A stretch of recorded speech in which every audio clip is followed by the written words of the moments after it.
நீதிமொழிகள் 28ஆம் அதிகாரம். ஒருவனும் தொடராதிருந்தும் துன்மார்கர் ஓடி போகிறார்கள், நீதிமான்களோ சிங்கத்தை போல தைரியமாயிருக்கிறார்கள். தேசத்தின் பாவத்தின் மித்தம் அதன் அதிகாரிகள் அநேகராயிருக்கிறார்கள். புத்தியும் அறிவும் உள்ள மனுஷனாலோ அதன் நற்சீர் நீடித்திருக்கும். ஏழைகளை ஒடுக்கிற தரித்திரன் ஆகாரம் விளையாதபடி வெள்ளமாய் அடித்து கொண்டு போகிற மழையைப் போல் இருக்கிறான். வேத பிரமாணத்தை விட்டு விலகுகிறவர்கள் துன்மார்கரை புகழுகிறார்கள். வேத பிரமாணத்தை கை கொள்ளுகிறவர்களோ அவர்களோடு போராடுகிறார்கள். துஷ்டர் நியாயத்தை அறியார்கள், கர்த்தரை தேடுகிறவர்களோ சகலத்தையும் அறிவார்கள். இரு வழிகளில் நடக்கிற திரியாவரக்காரன் ஐஸ்வர்யவானாய் இருந்தாலும் நேர்மையாய் நடக்கிற தரித்திரனிலும் அவனிலும் வாசி. வேத பிரமாணத்தை கை கொள்ளுகிறவன் விவேகமுள்ள புத்திரன். போஜன பிரியனுக்கு தோழனாய் இருக்கிறவனோ தன் தகப்பனை அவமானப்படுத்துகிறான். அநியாய வட்டினாலும் ஆதாயத்தினாலும் தன் ஆஸ்தியை பெருக பண்ணுகிறவன் தரித்திரன் பேரில் இறங்குகிறவனுக்காக அதை சேகரிக்கிறான். வேதத்தை கேளாதபடி தன் செவியை விலக்குடைய ஜபமும் அருவருப்பானது.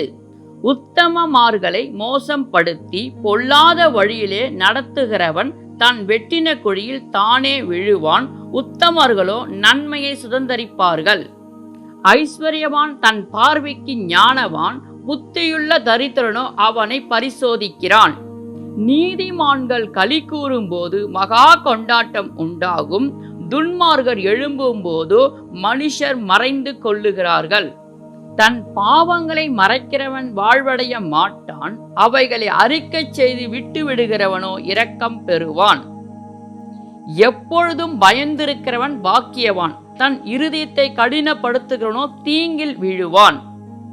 ஏழை ஜனங்களை ஆளும் துஷ்ட அதிகாரி கெர்ச்சிக்கும் சிங்கத்துக்கும் அலைந்து திரிகிற கரடிக்கும் ஒப்பாயிருக்கிறான்.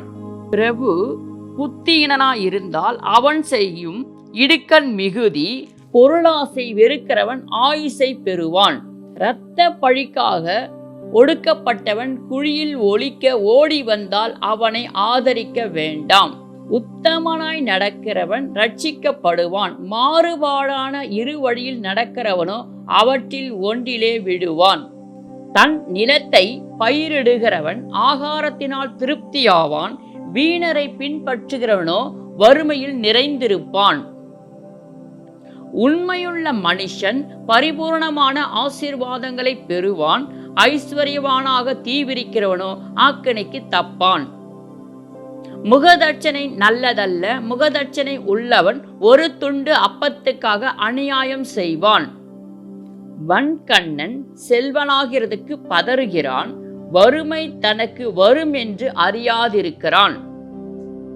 தன் நாவினால் முகஸ்துதி பேசுகிறவனை பார்க்கிலும் கடிந்து கொள்ளுகிறவன் முடிவிலே அங்கீகாரம் பெறுவான். தன் தகப்பனையும் தன் தாயையும் கொள்ளையிட்டு அது துரோகமல்ல என்பவன் பல்கடிக்கிற மனுஷனுக்கு தோழன். பெருநெஞ்சன் வழக்கை கொளுத்துகிறான், கர்த்தரை நம்புகிறவனோ செழிப்பான்.